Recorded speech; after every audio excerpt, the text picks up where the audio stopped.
As reports of anti-Asian violence surge across the United States, Asian Americans have taken to the streets in protest to share their own stories of racism and make their voices heard.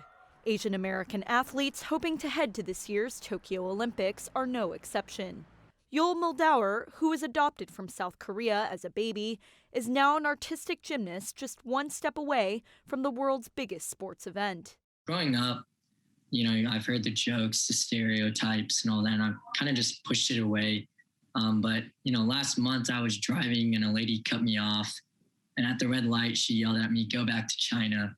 And when I heard those words, I just kind of laughed and shrugged them over because, at the end of the day, my job is to represent this country no matter what. Law enforcement agencies across the U.S. are scrambling to better protect Asian Americans, as hate crimes against the community surged by an astounding 145% in 2020, according to a recent report. People are getting hit, people are getting slashed, people are getting killed. Japanese American Sakura Kokumai will represent the United States in karate at the Olympics.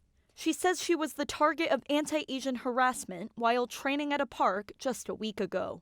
So basically, I just stood there, had him say what he needed to say, and it wasn't until later that I noticed what happened because there were racial slurs at the end of the incident. And I practice a Japanese martial art, and I take pride in my sport.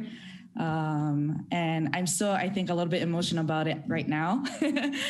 Kokumai and Muldaur both hope to use their platform as Olympic athletes to continue speaking out against anti-Asian racism. Meanwhile, they're both focusing on the final stretch before the Games, which are set to begin on July 23rd.